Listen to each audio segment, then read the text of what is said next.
अस्सलाम वालेकुम दोस्तों आज की वीडियो में मैं आप लोगों को बताऊंगा कि ब्लॉकचेन टेक्नोलॉजी क्या है और ये काम कैसे करती है, और साथ ही मैं आपको इसका रियल लाइफ के अंदर एक बहुत ही ज़बरदस्त यूज़ है वो भी मैं आपको आज इसी वीडियो में बताऊंगा।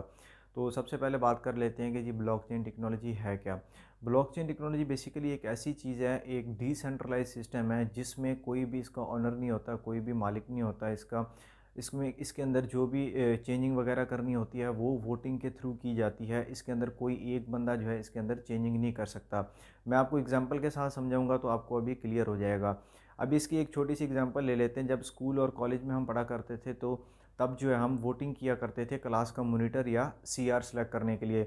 तो होता क्या था कि हम जो भी बच्चा जिस बच्चे ने भी सीआर या मॉनिटर बनना होता था तो वो वोटिंग के लिए खड़ा हो जाता था, और क्लास के अगर ज़्यादा बच्चे जिस बच्चे को ज़्यादा वोट देंगे वही क्लास का मॉनिटर या सीआर बनता था।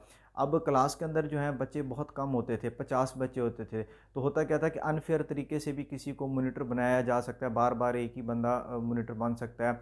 जिसके दोस्त ज़्यादा हों वही हर बार बने, बेशक वो इस लाइक है भी सही या नहीं है ये डिपेंड नहीं करता, क्योंकि उसके दोस्त ज़्यादा थे इसलिए जो है वो हर बार मॉनिटर बन जाता था।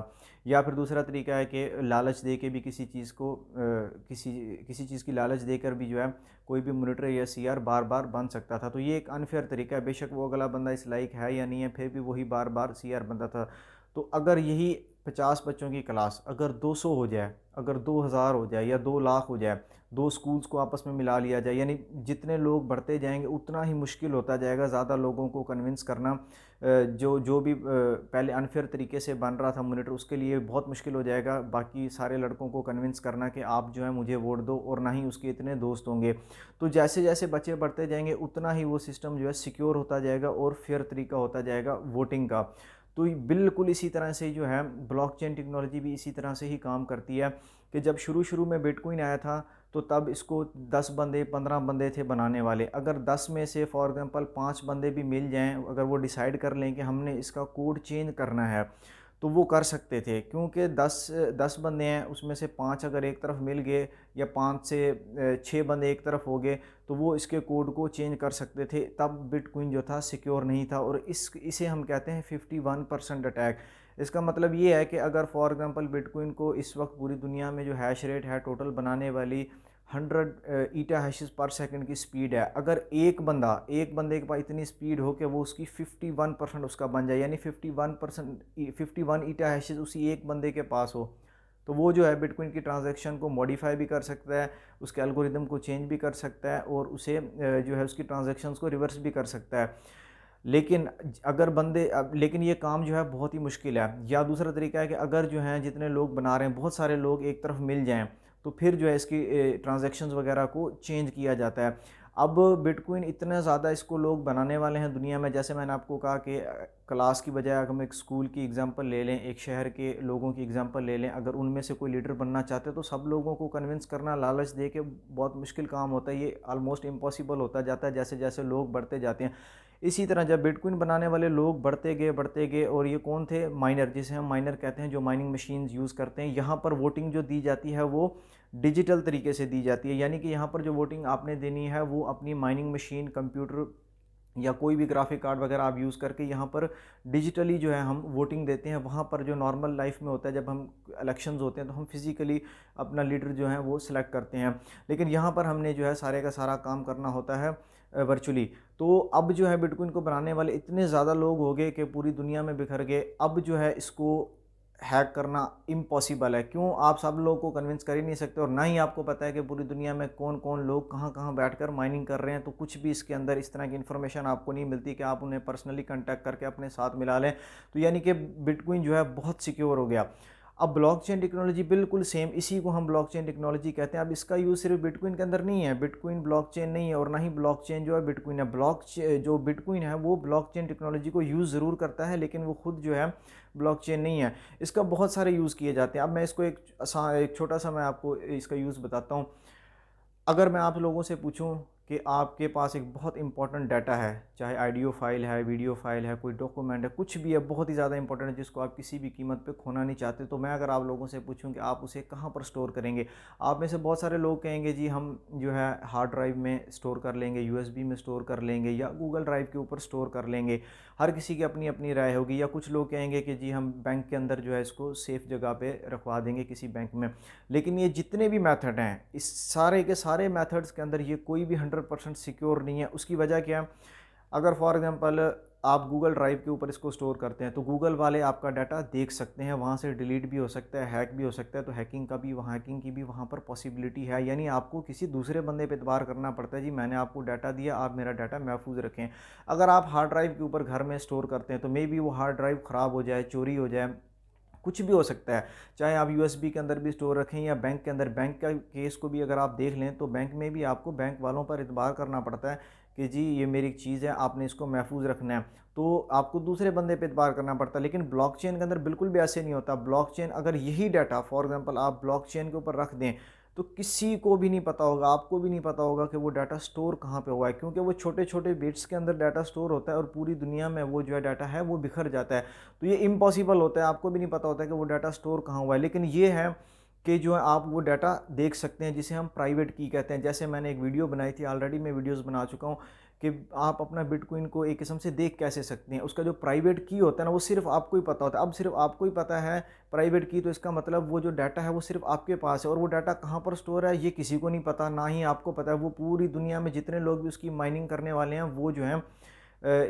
वो जो हैं डिस्ट्रीब्यूटेड हैं। पूरी दुनिया के लोग जो माइनिंग कर रहे हैं, उनके एक किस्म से आप समझ लें कि एक उनकी जो माइनिंग हार्डवेयर है उसके अंदर एक किस्म से डाटा स्टोर हो गया, और किसी को नहीं पता।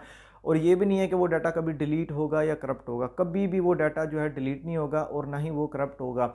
और कोई भी, क्योंकि किसी को पता ही नहीं है, तो कोई एक इंडिपेंडेंट माइनर कोई जो है वो आपके डाटा को देख नहीं सकता। सिर्फ और सिर्फ आप उसके ओनर हैं और आप ही वो डाटा एक्सेस कर सकते हैं। अगर वो फॉर एग्जांपल प्राइवेट की हिसाब से भूल जाते हैं, तो वो हमेशा हमेशा के लिए गया डाटा, वो कभी भी आप वापस नहीं कर सकते, क्योंकि ब्लॉकचेन को हैक करना इम्पॉसिबल है। और वजह मैंने आपको बताई, क्योंकि बनाने वाले इतने ज़्यादा लोग हैं बिटकॉइन को, कि अब इम्पॉसिबल है कि पूरी दुनिया के लोगों को आप अपने साथ मिलाएं, जबकि आप जानते ही नहीं है कि कौन कहाँ पर बैठा है, कौन इसकी माइनिंग कर रहा है, किसके पास कितनी हैश रेट है। तो ये इम्पॉसिबल है। अब छोटे कोइंस के अंदर इस तरह का प्रॉब्लम होता है। तो छोटे कोइंस के अंदर क्या होता है कि अगर फॉर एग्जांपल आपने अगर एक कोइन बनाया, जिसके अंदर जो है आपने एक छोटा सा कोइन बनाया, 100 लोग थे उसको बनाने में, अगर उसमें से 50 बंदे एक तरफ हो जाएं और उसकी टोटल मेगा हैशेस जो स्पीड है उसको बनाने की, हैश रेट जिसे हम कहते हैं, तो वो 100 मेगा हैशेस पर सेकंड है। तो 51 मेगा हैशेस पर सेकंड की हार्डवेयर ख़रीदना किसी के लिए कोई मसला नहीं है। कोई अगर ख़र्चा थोड़ा बहुत कर ले, अच्छे कंप्यूटर ग्राफिक कार्ड ख़रीद ले, तो वो सारी ट्रांजैक्शंस को जो है वो चेंज भी कर सकता है। तो वो सिस्टम अनसिक्योर है। लेकिन ये 51% अटैक जो है ये करना इतना आसान नहीं है। अगर वो बंदा कर भी लेता है तो तब भी फ़ौरन पता लग जाता है और चेन को चेंज कर दिया जाता है। तो ब्लॉकचेन टेक्नोलॉजी जो है इस तरह से काम करती है और ये इसका यूज़ है। तो ब्लॉकचेन कभी भी जो है ना, बहुत सारे लोगों को ये लग रहा होता है कि जी सिर्फ जो है इसका यूज़ जो है ना सिर्फ क्रिप्टो करेंसीज़ के अंदर ही होता है। बिल्कुल भी ऐसा नहीं है। क्रिप्टो करेंसी के अंदर इसका बिल्कुल यूज़ ज़रूरी नहीं है कि क्रिप्टो करेंसी के अंदर इसका यूज़ किया जाए। इसका यूज़ मैंने आपको बताया कि डाटा स्टोर करने के लिए किया जाता है। जैसे ये बाइनेंस पर जो स्टोरेज क्वीन है, ये जो है इसका यही मैकेनिज़्म है कि ये जो है डाटा को स्टोर करने के लिए यूज़ होता है। अब देखें, एक आम बंदे का जो डाटा है वो बहुत थोड़ा होता है। अगर हम किसी ऑर्गेनाइजेशन की बात कर लें, किसी बहुत बड़ी हॉस्पिटल्स की बात कर लें, मिलिट्री अपना डाटा स्टोर करती है, तो उनके लिए कितना मुश्किल होता है डाटे को महफूज बनाना। खुदा ना खास्ता बैंक में भी आपने अगर स्टोर किया, तो बैंक में भी तो कुछ ना कुछ हो सकता है, कोई कुदरती आफत आ सकती है, आग लग सकती है, कुछ भी, वो डाटा डूब सकता है, किसी भी तरीके से वो डिस्ट्रॉय हो सकता है। लेकिन ब्लॉकचेन के ऊपर कभी भी डाटा ख़त्म नहीं होता। अगर आपके बिटकॉइन के आपके जैसे बिटकॉइन का प्राइवेट की भूल गया ना, तो वो ज़ाया हो गए, वो कभी भी वापस नहीं आएंगे, लाइफ टाइम कभी भी वापस नहीं आएंगे। ये 100% सिक्योर तरीका होता है अपने डाटे को स्टोर करने के लिए। अब ये माइनिंग वगैरह कैसे की जाती है, इसकी मैं ऑलरेडी वीडियोस बना चुका हूँ। सीपीयू से भी माइनिंग की जाती है, ग्राफिक कार्ड से भी माइनिंग की जाती है। और माइनिंग करने के बदले, यानी आप अपने कंप्यूटर की पावर किराए पे दे रहे हैं, तो उसके बदले जो है आपको वो कोइन जो है आपको रिवॉर्ड के तौर पे मिलता है। तो बेसिकली इस तरह से बिटकॉइन की माइनिंग जो है और ब्लॉकचेन की टेक्नोलॉजी के ऊपर इस तरीके से काम करती है।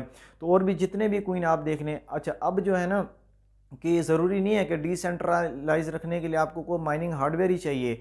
अभी जो दूसरा कंसेप्ट आया है स्टेकिंग का, स्टेकिंग में क्या है कि पूरी दुनिया के लोग पैसे अपने एक जगह पे इकट्ठे करके रख देते हैं, तो वो भी एक काम करता है डिसेंट्रलाइज्ड होने का। ठीक है, किसी भी तरीके से आप डिसेंट्रलाइज कर सकते हैं। और मैं आपकी इन्फॉर्मेशन के लिए बता दूं कि जो जो माइनिंग होती है उसे सिर्फ़ और सिर्फ जो है सीपीयू या ग्राफिक कार्ड को यूज़ करके या एसिक माइनर को यूज़ करके माइनिंग नहीं की जाती। आप जो है अपनी लैपटॉप या कंप्यूटर की जो हार्ड डिस्क है, जो आपकी हार्ड ड्राइव है, उसे भी यूज़ करके जो है आप माइनिंग कर सकते हैं। मकसद सिर्फ जो होता है उसे डिसेंट्रलाइज़ रखना होता है। जैसे कि जो चाय कोइन है उसे हार्ड ड्राइव को यूज़ करता है माइनिंग करने के लिए। तो उस पर जो है उस कोइन को भी हम जो है माइन कर सकते हैं। तो आगे आने वाली इंशाल्लाह मैं उस पर भी वीडियोस बनाऊंगा कि आप अपनी हार्ड ड्राइव को यूज़ करके किस तरह से माइनिंग कर सकते हैं। तो वैसे मैं ऑलरेडी वीडियोस बना चुका हूं कि ग्राफिक कार्ड या सीपीयू से कैसे माइनिंग की जाती है।